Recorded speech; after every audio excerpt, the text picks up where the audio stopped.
Ada satu ironi terbesar dalam sejarah musik metal. Band yang lahir dari seorang gitaris yang dipecat Metallica tumbuh menjadi salah satu band terbesar di dunia. Namun, waktu berkata lain, era kejayaan itu akan segera berakhir. Megadeth.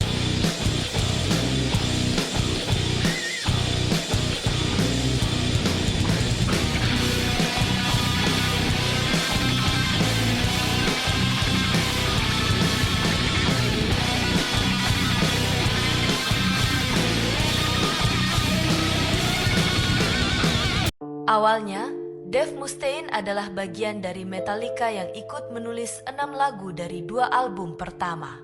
Namun masalah terbesarnya bukan pada kemampuan bermain gitarnya, tetapi temperamennya.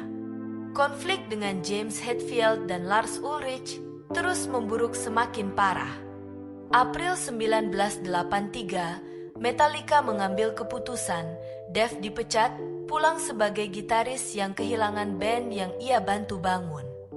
Seolah ingin membalas sakit hatinya, Dave ingin membentuk band yang lebih berat, lebih cepat, dan lebih berbahaya dari Metallica.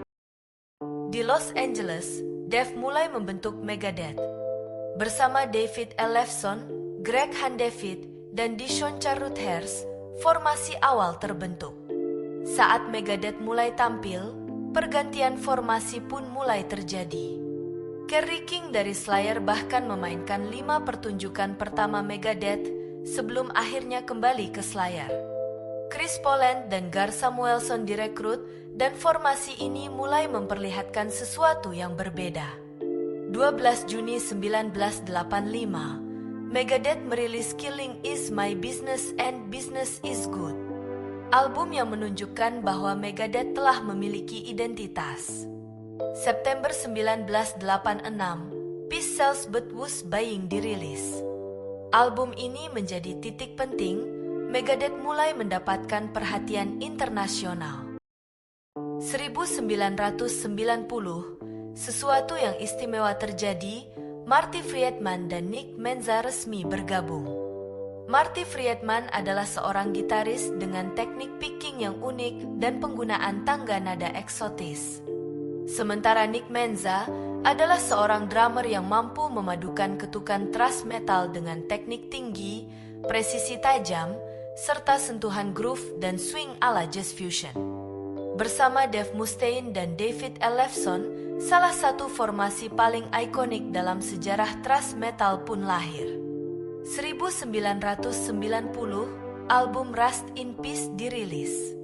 Album ini bukan sekedar sukses, tapi juga memperlihatkan Megadeth pada tingkat teknis permainan yang luar biasa. Megadeth terus naik ke puncak dan tampil dalam tur besar seperti Clash of the Titans.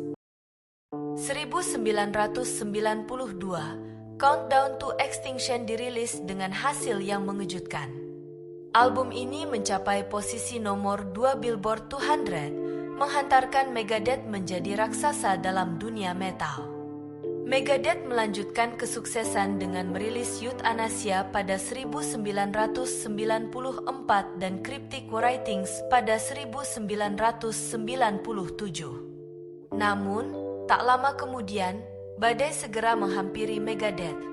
1998, Nick Menza terpaksa keluar dari band karena mengalami masalah kesehatan yang serius pada bagian lutut. Dan seolah masih belum cukup, 1999, Risk dirilis. Album ini menjadi salah satu karya paling kontroversial dalam katalog Megadeth. Thrash metal yang dulu begitu agresif mulai bercampur dengan pendekatan yang lebih komersial dan berujung pada kepergian Marty Friedman karena perbedaan visi. Formasi paling ikonik dalam sejarah Megadeth pun berakhir. 2002, Dave mengalami cedera saraf serius pada lengan kirinya. Cedera ini membuatnya kesulitan memainkan gitar, tetapi Dave kembali melakukan hal yang selama ini menjadi ciri khasnya, bangkit. 2 tahun berikutnya, saat Dave pulih, ia kembali membangun Megadeth.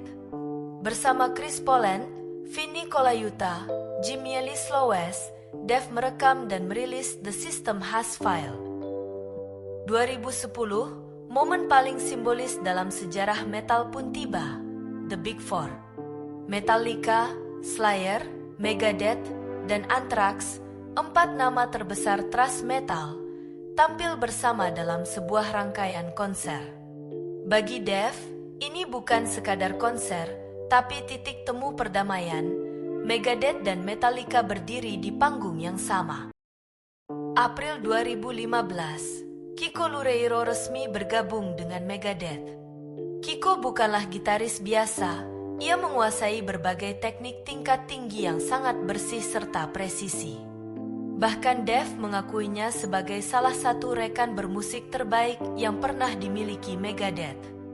Bersama Kiko, 2016, Megadeth merilis Dystopia, sebuah album yang akhirnya memenangkan Grammy pertama bagi Megadeth untuk kategori Best Metal Performance. Namun kemenangan itu bukanlah akhir dari ujian bagi Dave. 17 Juni 2019, Dave mengumumkan bahwa dirinya didiagnosis kanker tenggorokan. Konser dibatalkan, panggung harus menunggu, Dave harus menjalani pengobatan melawan penyakitnya. Oktober 2019, dokter akhirnya menyatakan Dave telah bebas dari kanker. Namun kali ini, satu lagi hubungan pertemanan harus berakhir di tahun 2021. David Ellefson, personil yang ikut mendirikan Megadeth, resmi keluar dari band. 2022, Megadeth merilis The Sick, The Dying, and The Dead. Namun sayangnya, di akhir 2023, Kiko Loureiro resmi keluar dari Megadeth. Di masa ini, Temu Mantisari, James Lomenzo, dan Dirk Verbeuren bergabung melengkapi formasi baru. Sekali lagi Megadeth berubah formasi, tapi kali ini ada sesuatu yang berbeda. Dave mulai berbicara tentang akhir.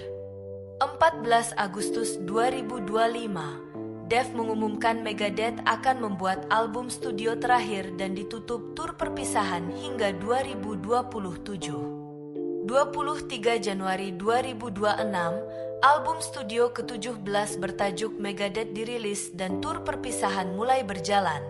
Dave Mustaine telah memilih akhir dari karirnya. Menurut Anda, apakah Megadeth adalah band thrash metal terbesar setelah Metallica, atau sebaliknya?